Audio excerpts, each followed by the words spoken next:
Hey, Legal Rebels, this is Tom Martin. I'm the founder of LawDroid, and this is my podcast, LawDroid Manifesto, where I interview legal innovators about how they do what they do.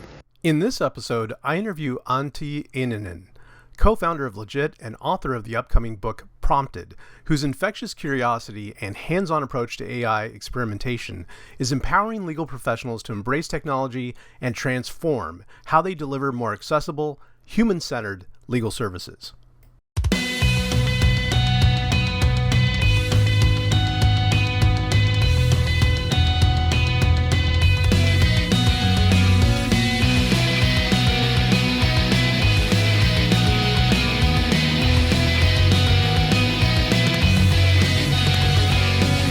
Hey there, and welcome to the LawDroid Manifesto podcast. I'm your host, Tom Martin.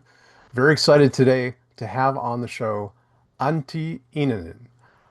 He is a force of nature, really. I've been so impressed by this young man and all of the different interests and pursuits that he has, including being the co-founder of Legit. He's written a book, Prompted, that's coming out that I'm really looking forward to reading. Hopefully, have a chance to see Antti and have him autograph it. But if you could tell us a little bit about what you're up to now. You're actually not currently in Finland. You are where? Yeah, I'm originally from Finland, now living in sunny Alicante in Spain. So that's where the home base is. And thanks for having me, Tom. Really happy to be here. And yeah, let's do this. I'm so happy that we got to connect. Part of the beauty of these podcast episodes is I get to know my guests a lot better. And honestly, I've been, watching what you've been up to. I think that your point of view about artificial intelligence and the way that you're encouraging people to engage with it, play with it, be curious. Also, the recent work that you've been doing on agents is fascinating. Can you give us a little bit of a highlight or preview about that? Yeah, of course. So I'm probably doing like 4 or 5 things at once, which is a little bit of a curse of being someone who likes build things. But yeah, let me try to make sense of it. Maybe at the core, there's a firm called DOT, which is the legal design and legal innovation firm that we're working with. And we work with clients on making, legal systems, legal processes, documents more human-centered, more accessible, perhaps a little less alienating. And apart from that one, then there's Legit, which is the AI studio. And that's really grown out of everything that I've learned about legal design and legal innovation and applying that to AI. And we do consulting, education. I have a book coming out now, so we are focusing on that now. And AI is kind of at the core of everything what we do. And then apart from that one, I also own or co-own a Brazilian Jiu-Jitsu gym. And I teach a little bit of jiu-jitsu here in Alicante too. And yeah, that's also like a fun thing to do, something that I'm really, really into. Perhaps not the best business to start a gym during COVID times, but it is what it is now. But at least we're having fun, and now things are picking up also on that front. And you're a black belt, right? Yes, I'm a black belt. I teach here too. I teach in Spanish, which is a funny thing. Like I'm from Finland. Of course, I don't like my street level Spanish is fine, but it's not on that level where I could like tell an engaging story or anything like that. But I know quite a lot of these like weird words, like choking people out or arm locking people, but they are not very useful in everyday life when I go to Mercadona to buy milk or something like that. But it's funny that I've learned these all jiu-jitsu words here in Spain, but not much else than that. That sounds, it's a good learning opportunity. They might, those phrases might not come in handy at the market. You're right. Yeah, my wife and I recently visited Madrid and love Spain. I think you had mentioned before we started that you get 300 days of sunny Spain. So that's pretty nice. Yeah, opposed to Finland where we get 0 days of sun every year, right? So it's Yeah. totally opposite of Finland. I love both countries. but I think that I'm not really complaining about staying in sunny Spain at the moment. So life is good. Well, and about life being good. Most of the people that watch this know I love to get into people's backstory and understand their origin story, what kind of motivated them, early influences and things like that. And so I would like, to take the stuff about AI, and we'll get to that. We're going to come back to that, Mm. everyone, so don't worry. Uh, but I would like to learn more about where you grew up. Where did you grow up? I mean, I grew up in Turku, Finland, small town in southern Finland.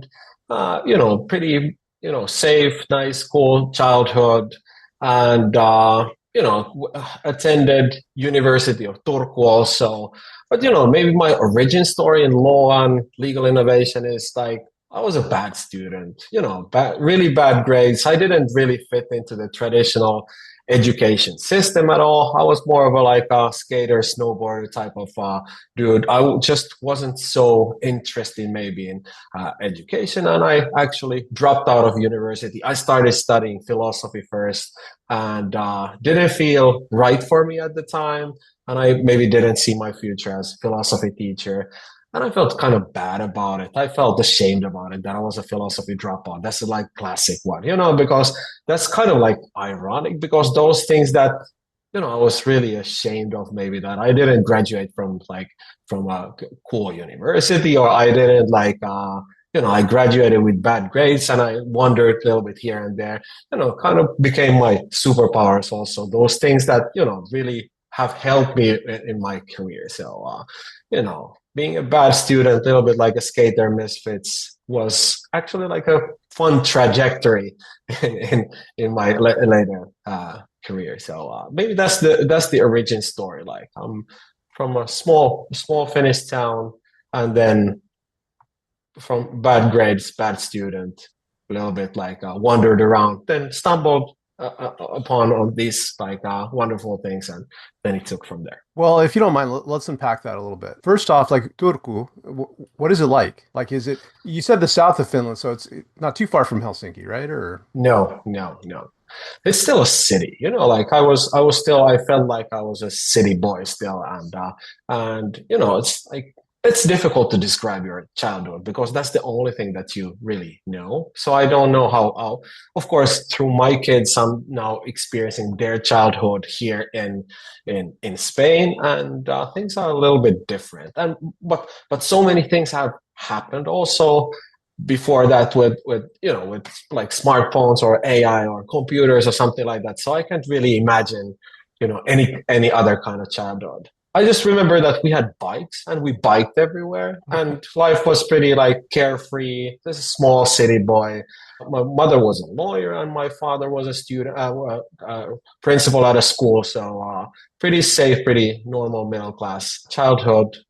Just in general, most of my time, days were either snowboarding or skateboarding or doing that kind of stuff. so would you say that one would think, like, superficially, that because your mom was a lawyer, that influenced you Mm, to eventually mm. do that, and your father being a principal, how did they, influence you? Like, did they were they like nudging you towards doing certain things, or like did you have your own point of view, which it sounds like, about what you wanted to do? Like, what was that like? Yeah, I fought against it. Like, I guess my mother always wanted me to become a lawyer, and that felt like a safe option back then. And I really struggled. I really rebelled against it. I never thought I would end up being in a law school.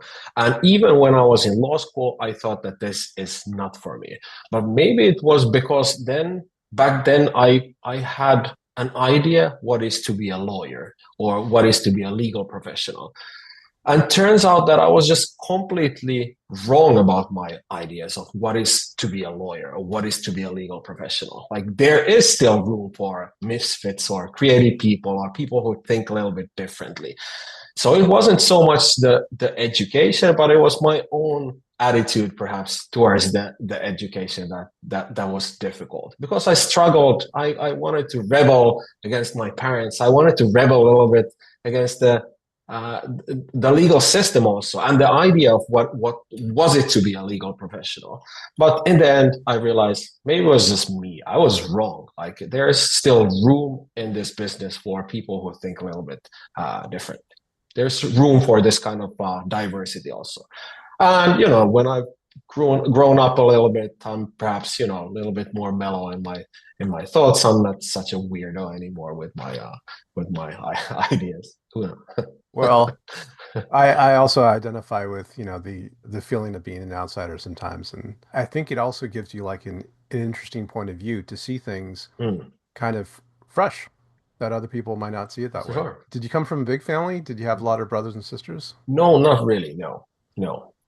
And I didn't have like I had those people who I obviously like look up to, and I had that kind of like people that were kind of like trailblazing this idea also. But in terms of like legal innovation or legal design or AI, these are all very, very new things. So these became my thing just later on in my career. But yeah. So, for example, like when you decided to go to law school, was there anybody there that kind of gave you a perspective or like a different way of seeing things that maybe made it feel like okay to be, Mm, different? mm, mm. No, when I think about this is maybe like one of the origin stories of like before I was a lawyer, I really wanted to be a music producer. Like I mean I really wanted to be a music producer. And I spent like all my teenage years like waiting, like literally years. Like I had this story in my head, like how it should happen. Like some established producer would just notice my talent or bring me in or they mentor me or I learn in a fancy studio under somebody's wing. And that's how I thought like real producers were made, right? Like that was my idea. And I waited for it and it never happened. I never met anybody who could help me or who would even own a studio. Hmm. And I was just waiting for something to happen. And then nothing happened year after year. One day I just decided like screw it, I'm done waiting. I took a small loan under my own name and I bought all kinds of music equipment that I could find. And I just started trying stuff. I started producing in secrecy, of course. I didn't dare to publish it to anybody, but there was no mentor, no permission, no validation from anybody. And at first it was kind of like scary, but then I started actually liking my stuff. I thought like, okay, this is kind of cool. Like I'm kind of like enjoying my own beats here. And then I started sending them out to people. And actually, like I sent the physical CDs, the old school, like old Yeah. school CDs, beat CDs, and I emailed them to different artists and rappers, and then just cold emails, and they just responded like, "Okay, sounds good. Let's make a song together." I was like, "Is it really this simple? Like, is this like I waited for this one? It's like really so simple that I just do stuff and then send emails or beat CDs, and then people will respond like." Let's do something together. That's crazy. Yeah. That was like something that really changed my mindset. And I couldn't believe how easy it was. So I had wasted like several years of asking these like permissions or waiting for somebody to bring me in or drag me to the studio or something like that. But then I realized like I don't really need anybody. I don't need any permissions. And with that formula, I've done a lot of shit. I founded law firms, started like movements, released my own music. My career as a music producer was very short-lived, so it didn't become a thing. But the actual idea of like not asking permission so much, that's something that I've carried with myself since then. And that's to answer your question a little bit. Like I didn't have any like real mentors. I didn't have like anybody who would like pull me in. Of course, I had my mother who was a lawyer, but also she was doing different kind of like legal work that I'm doing at the moment.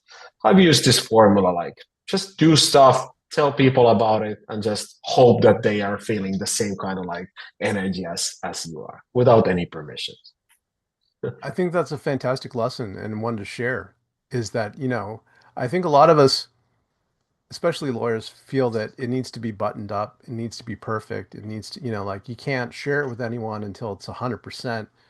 And, sharing the journey, the messiness, the lessons learned, it's all part of it, and anyone can do it. Like you know, you just need to be brave and throw yourself out there and experiment. Yeah, absolutely. And the people who wait for these perfect conditions, who wait for this kind of permission, they're waiting usually for something that never comes.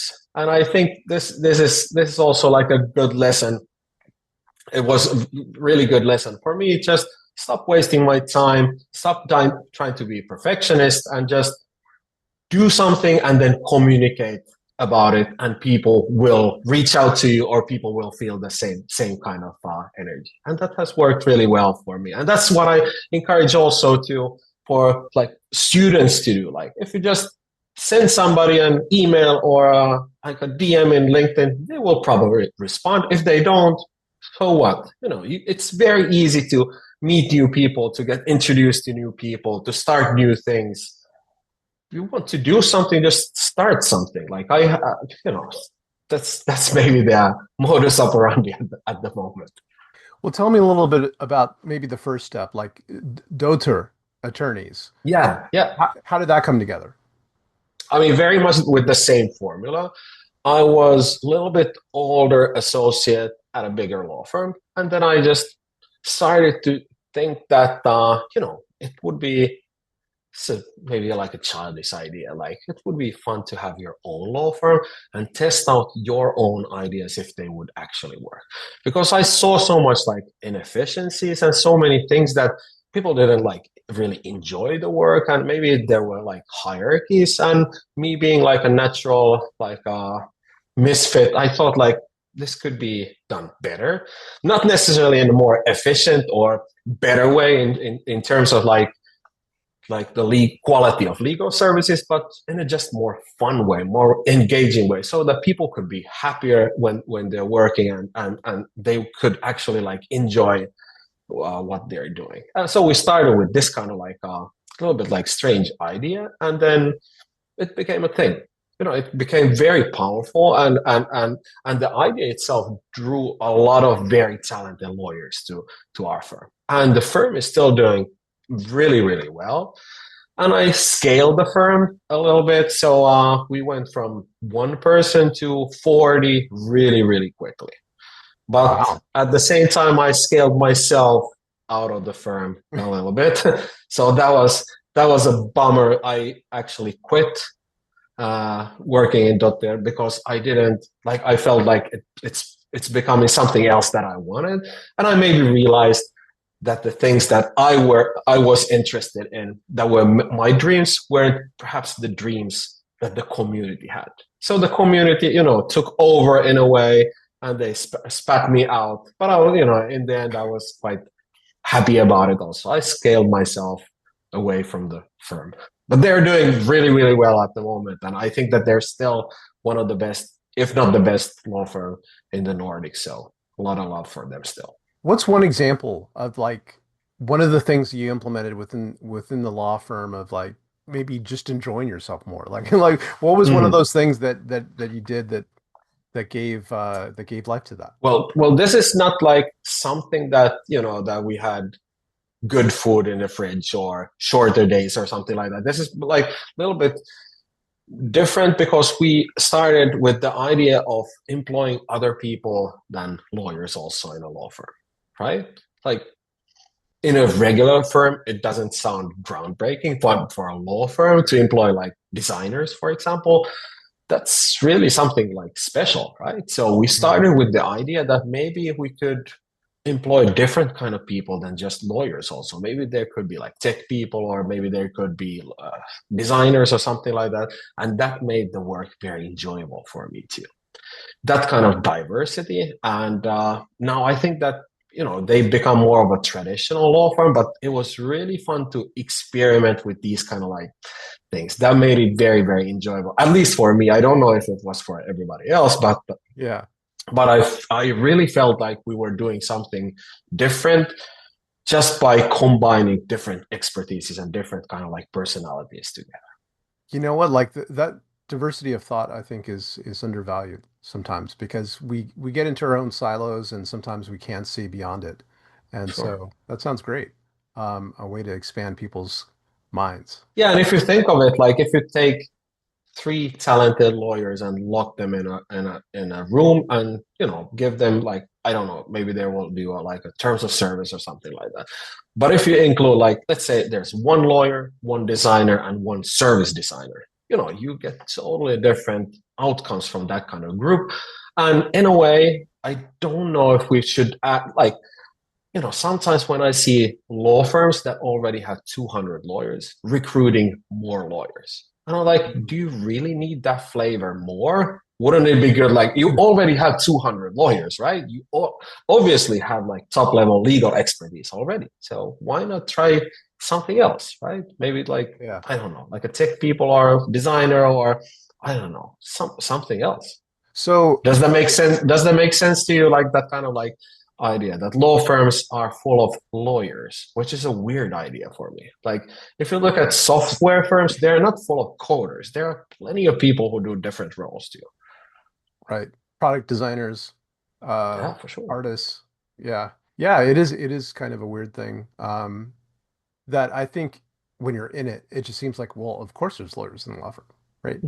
Um, it takes that outsider eye, to see that differently. And with that, you went on and you founded several things. You have Motivus, Legit, and Dot Legal, like Yeah. on top of the jujitsu. I mean, I asked for a loan from a bank, and I had to explain like half an hour of these like different things that I'm doing to just Yeah, to kind of like map it out a little bit. And in the end, the loan got denied. So maybe it's not so easy to map these things. But yeah, like I said, like I'm very much involved now with AI, with building bespoke solution in that area, and then of course I still have a lot of love for legal innovation and legal design, trying to kind of like combine these things together. And maybe that's something that I'm like most interested in at the moment, is something that I call agentic legal design. And that's what's actually like very, that's exciting to me, because for years I've like done different kind of stuff and I've tried to combine these in a way, but it's not easy to combine Brazilian Jiu-Jitsu gym with legal innovation. You know that, like it's yeah. it's it's a it's a different difficult thing. But now I think that human-centered design combined with this powerful AI technology, this could create something magical. So this is maybe perhaps the first time that I can maybe combine a little bit of these like different interests and different worlds, and I think that's something that I'm really interested about.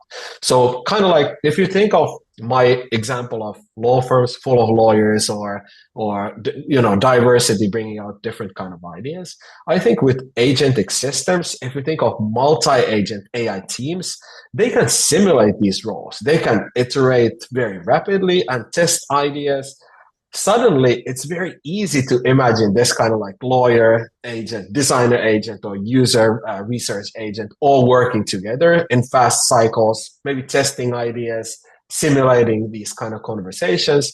So you can maybe bring that kind of like collaboration and that kind of diversity also to the world of AI, the world of agents, in a way that I feel was really impossible before, because it's difficult to run a law firm with these kind of like diverse personalities and diverse backgrounds.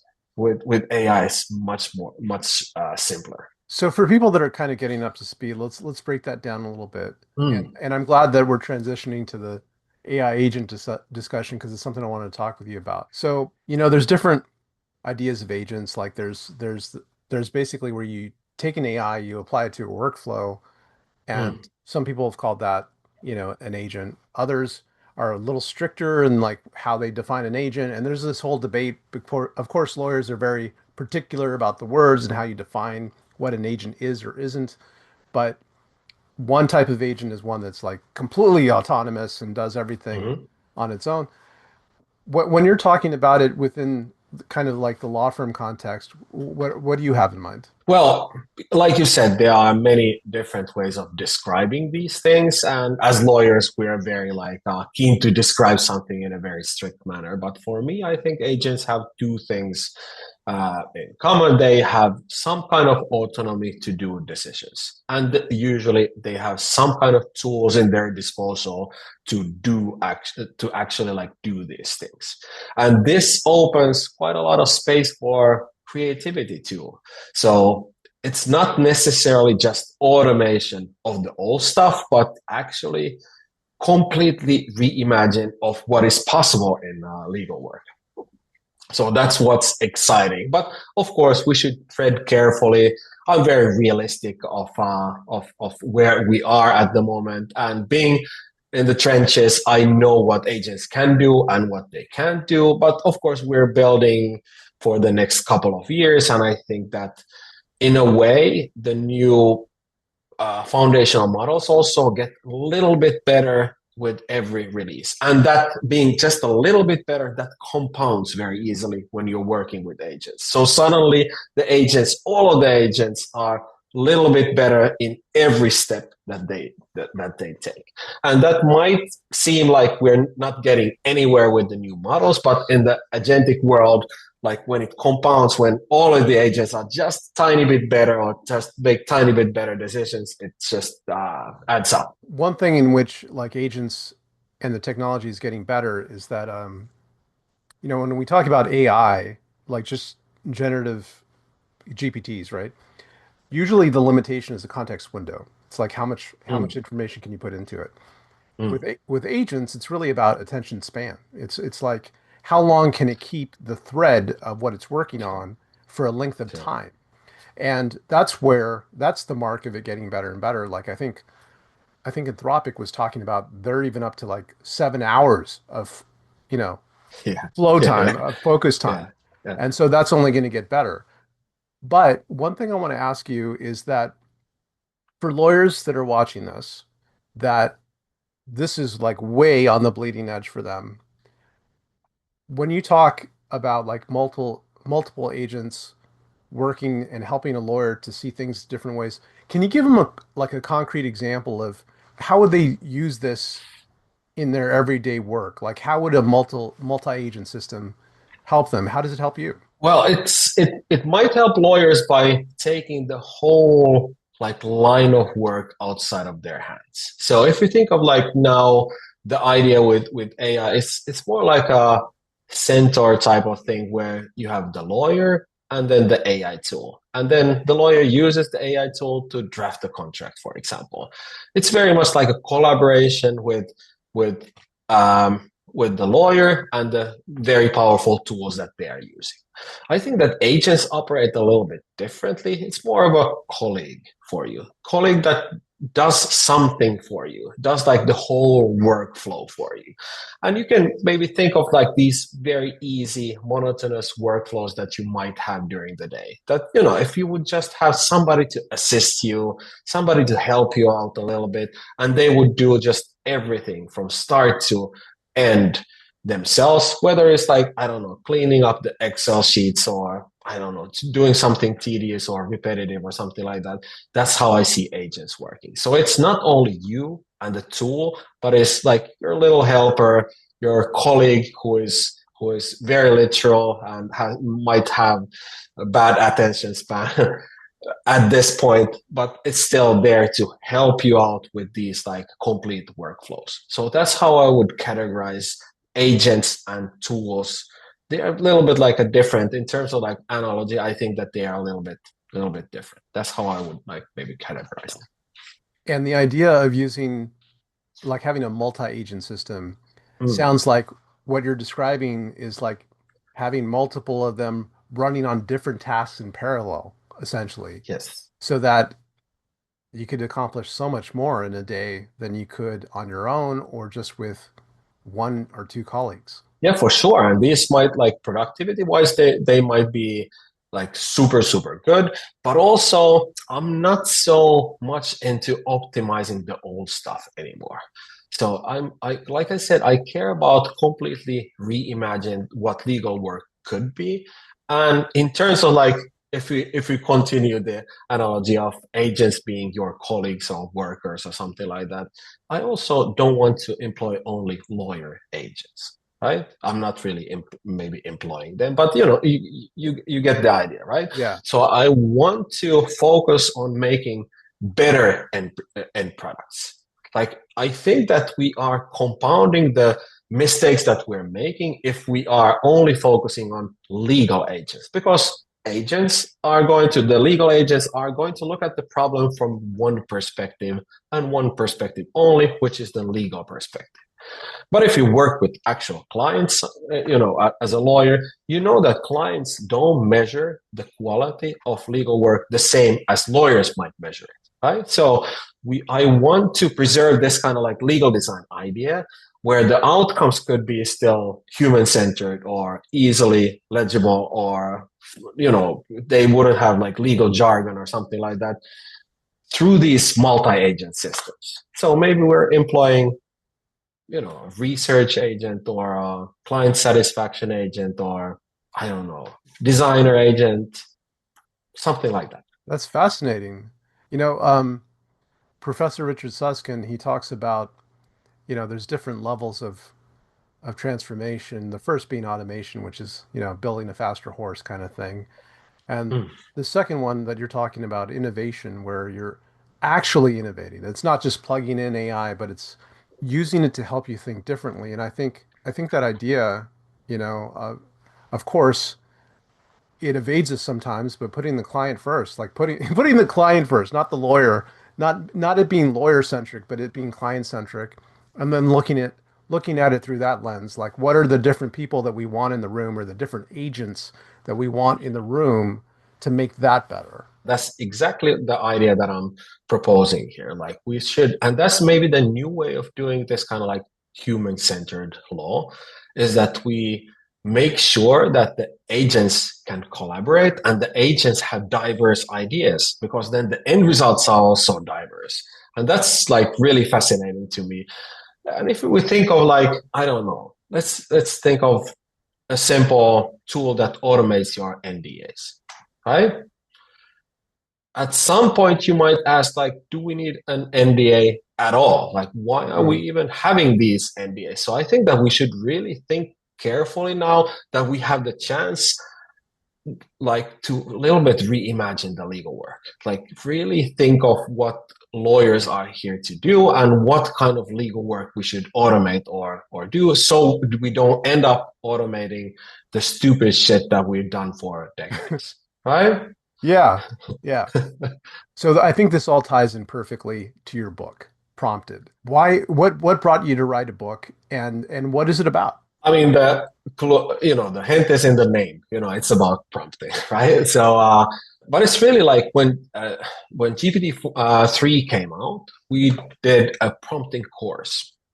We did, I think it was called Prompting for Lawyers or something like that, and it became super popular. Like over 3,000 people attended it from 60 different countries. Like widely popular, probably not because it was so good, but because we were one of the first ones, right? So it became really popular. And from those ideas, I started writing a book. I thought like, okay, this might be something that I would need to explore a little bit more. And it seems to resonate in pretty much everywhere. And of course, book cycles are very, very long. So this book is written in early 2005, a little bit in 2004 too.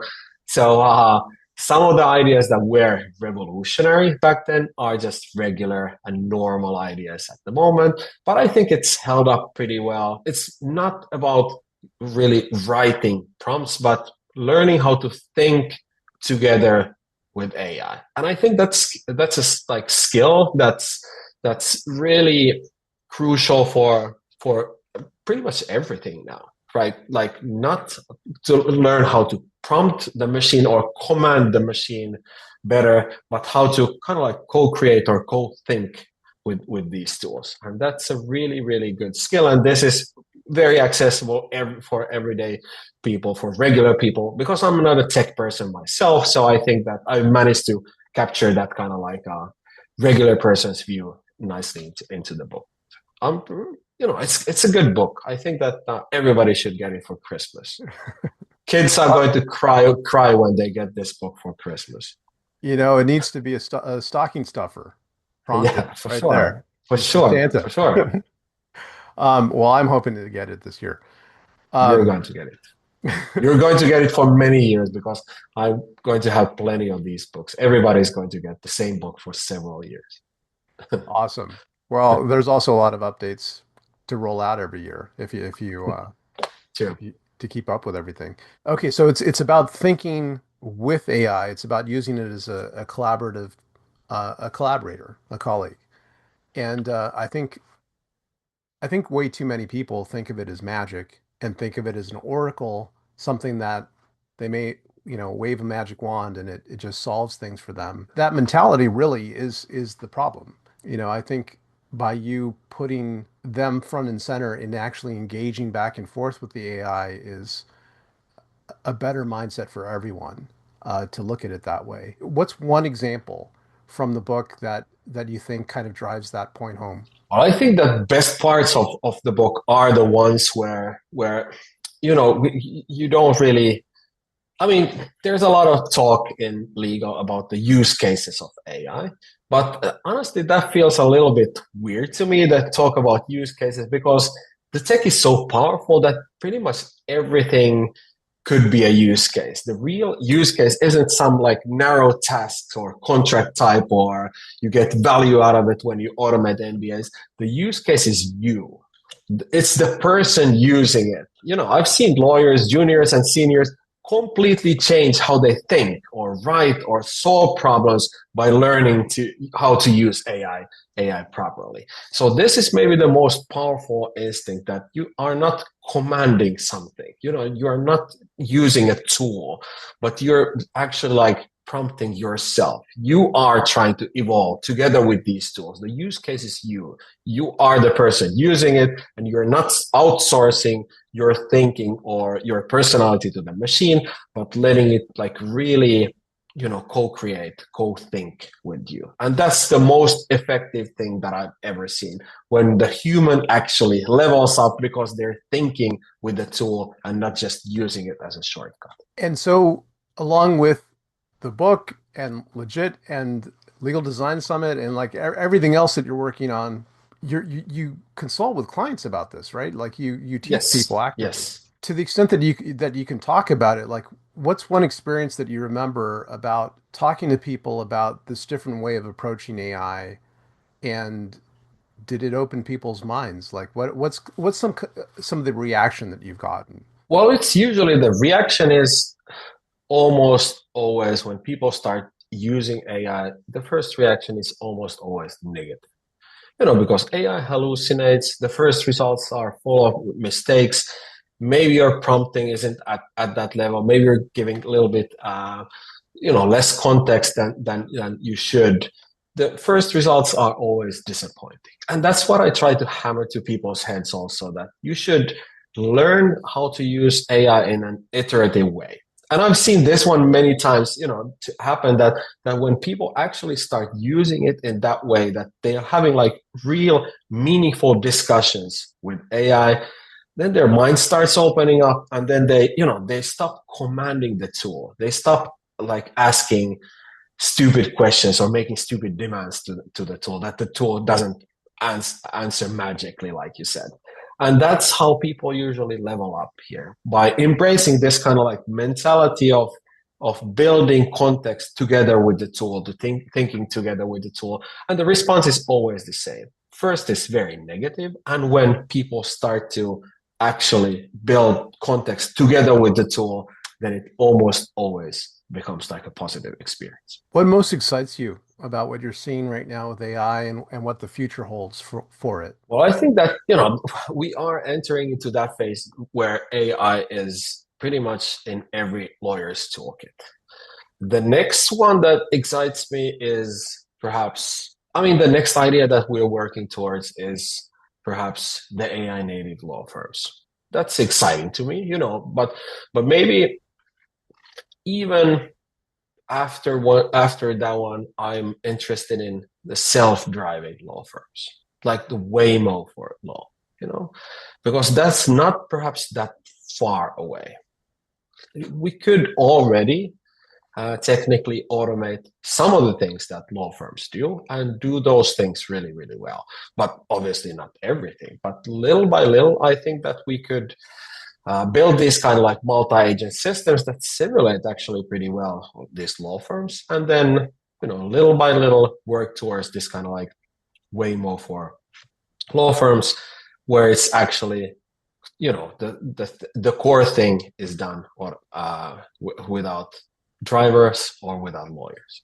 And people tend to forget that Waymo employs a lot of people. Like there's, I don't know how many people, but there's no drivers perhaps in Waymo, but there's like, I don't know, 10,000 people working for them or something like that. So it doesn't necessarily mean that we have to automate all the lawyers away. Maybe they can work doing something else, but the legal work itself, that's what I'm really interested in, building these self-driving law firms. That's fascinating, and it also ties into that leaked memo from OpenAI about the 5 levels of AI progress, and the last Yeah. two, the 4 and 5, 4 being innovators and 5 being organizations, right? Where it's actually Mm. running an entire organization. And you, There is one level above that one where we don't really, I mean, in Waymo, there's always a passenger, right? But in the next phase of this evolution, we're probably going to automate also the client in a way. The clients are probably, and this is not only my idea, I think that most of the attention that we're going to get, and perhaps most of the financial decisions that are going to be made in, I don't know, if I say a timeline, it's going to be wrong, but quite soon, a lot of the attention is going to be AI attention, right? And a lot of the times that people are going to buy something, it's going to happen through AI or through AI agents. So by optimizing for these agents that are actually the clients of the future, I think that's maybe the next step. When we optimize the lawyers away, then we start to maybe optimize the clients also away, or preparing for that kind of scenario where the clients are also agents. And that's also fascinating, because what are these things going to buy from us? What are they looking for? I'm pretty sure that they're not going to get an NDA. It's like very, very, it's fascinating. Of course, it's science fiction at this point, but it's fascinating to think like, okay, what would AI actually buy from us? What would it buy from human lawyers, or what would it buy from other agents, my agents in my self-driving law firm? yeah, when you have agents on both sides of the equation, that that Exactly. that is a philosophical question. For Can sure. you, I'm a philosophy dropout. Remember, I haven't graduated. well, I love the fact that you do have that background though, because that's what I've majored in, and Okay, I think this is a very philosophical time right now, because for it's sure. making us think a lot of to rethink a lot of our assumptions. But with that, I want to ask you a couple of questions that I ask of all my guests. The first one is definitely applicable to you, which is that you have a lot of interests, a lot of things that you're pursuing simultaneously, and kind of like a helpful, trick or hint or point of view that you have might be, how do you keep it balanced? How do you do all of these things and stay sane? That's a good, very thoughtful question. And honestly, I don't know for sure. And maybe the things that I'm doing might not be applicable for all the persons, but pretty much all my days are the same. I always take the kids to school. I drive them to school. School is pretty close. I wouldn't have to drive them there but I think that's a fun way to start the day. So that always starts my day. At 9 o'clock, I drop my kids to school, and that's where my day begins. Then usually I'll work a little bit, then I go do a little bit of jujitsu during the day, and then I'll pick up the kids from school. And when I'm in my car, I always call everybody.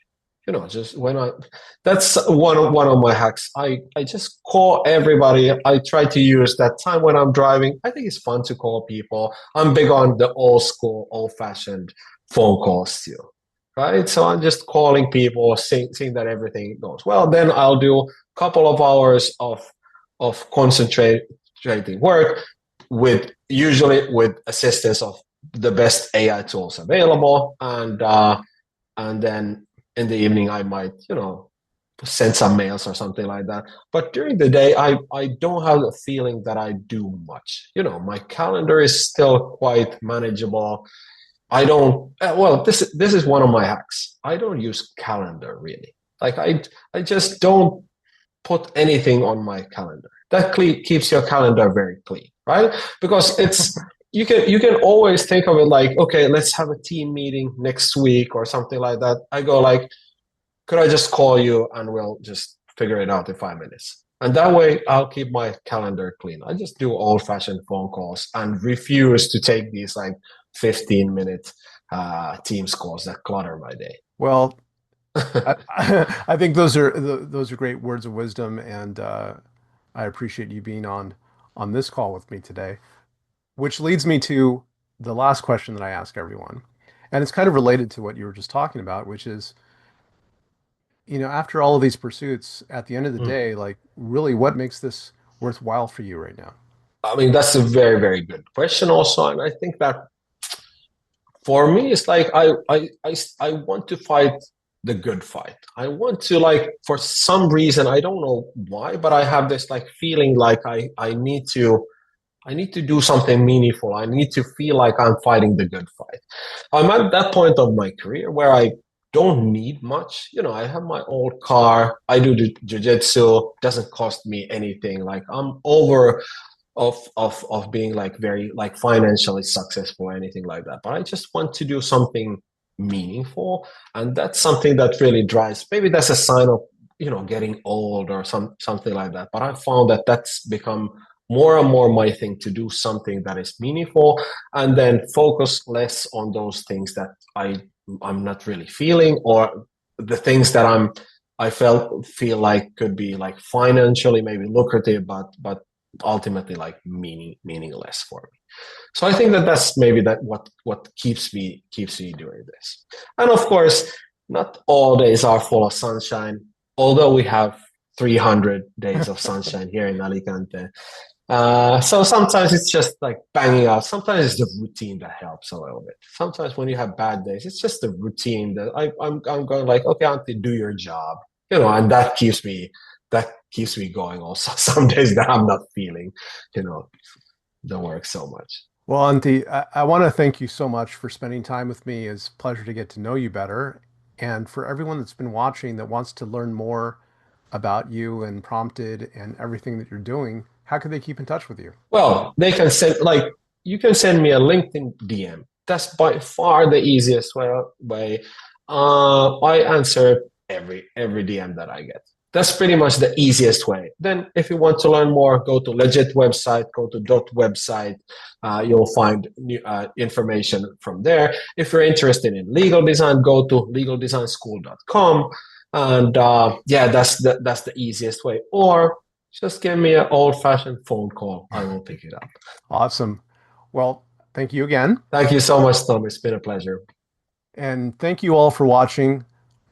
We'll see you next time. Thank you so much for watching the latest episode of the LawDroid Manifesto podcast. To keep in the loop about upcoming episodes, please subscribe to LawDroid Manifesto and you'll get notified. Thanks for watching. See you next time.